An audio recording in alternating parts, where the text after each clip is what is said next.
দেশের বাইরে আমার কোনো ঠিকানা নেই, এটাই হলো আমার ঠিকানা। এই দেশ, এই দেশের মাটি, মানুষই আমার সবকিছু। প্রতিশোধ, প্রতিহিংসা রাজনীতি বাদ দিতে হবে। প্রতিশোধ, প্রতিহিংসা দিয়ে কোনোদিন কোনো কিছু হতে পারে না। প্রতিশোধ, প্রতিহিংসা রাজনীতি বাদ দিয়ে জাতীয় ঐক্য করলেই সম্ভব।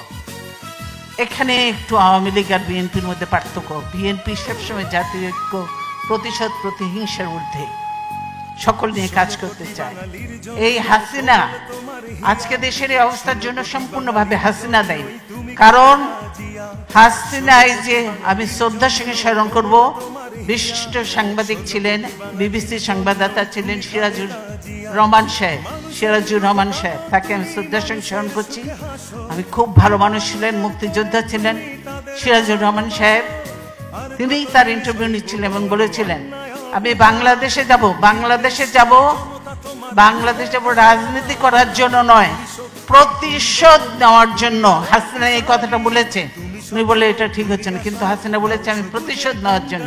তাই আজকে প্রতিশোধ নিয়ে বাংলাদেশকে একদম খোকলা বানিয়ে দিয়ে, বাংলাদেশকে একদম ধ্বংস করে দিয়ে, সমস্ত প্রতিষ্ঠান ধ্বংস করে দিয়ে বাংলাদেশকে তার বাপ তলাবিহীন ঝুড়ি বানিয়েছিল।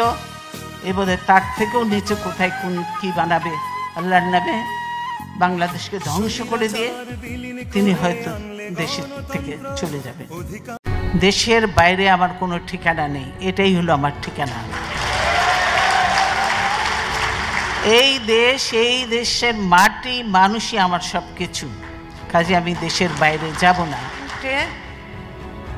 দেশের এত সমস্যা, এই কোনো সমস্যা নিয়ে আলোচনা হয় না। দেশে শুধু গালি গালাজ, পার্লামেন্টে গালি গালাজ, আমরা পার্লামেন্টে নেই, কোথাও নেই, কিন্তু শুধু পার্লামেন্টে খালেদা জিয়া, তারেক রহমান আর জিয়াউর রহমানকে নিয়ে চলছে। তাদের যত গালি গালাজ আমাদের ইয়ে করছে। হ্যাঁ, এইটা হলো তাদের কাজ। পার্লামেন্টে কোনো কিছু হয় না। কাজে এই অবৈধ পার্লামেন্টে আমরা জানি, এই অবৈধ পার্লামেন্টে যত কিছু আইনই পাশ করুক, সত্যিকারের নিয়মতান্ত্রিক নির্বাচন হয়ে জনগণের সরকার আসলে কখনোই এই আইনগুলি কার্যকর হবে না। কারণ যে অবৈধ পার্লামেন্টের আইন এগুলি কার্যকর হতে পারে না। আপনারা দেখলেন যে আজকে দলীয়করণ করেছে, আমি আগে বলেছি প্রশাসন হয়েছে, পুলিশ হয়েছে, তারপরে নির্বাচন কমিশন। এই নির্বাচন কমিশন পুরো দলীয়করণ, সব দলের লোকজনকে বসেছে। কাজে এই নির্বাচন কমিশনের অধীনে কোনো নির্বাচন কি সুষ্ঠু হবে? হবে না। এই হাসিনার অধীনে কোনো নির্বাচন কি সুষ্ঠু হবে? এতগুলো কিছু দেখার পরে হবে না।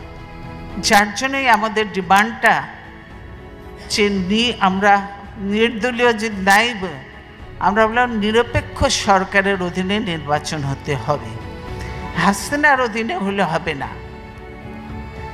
আর নির্বাচন কমিশনকে পুনর্গঠন করতেই হবে, কমপ্লিট পুনর্গঠন না করলে এই নির্বাচন করা, এই রকিবউদ্দিন আর হামিদুদ্দিন দিকে দিয়ে পার্লামেন্ট নির্বাচন করা সম্ভব নয়।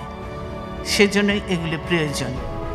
দেশ আজ গণতন্ত্রহীন অবস্থায়, যার জন্য দেশে এইসব ঘটনা ঘটছে, একের পর এক যে ঘটনা ঘটছে, এই গণতন্ত্রহীন অবস্থায় রয়েছে।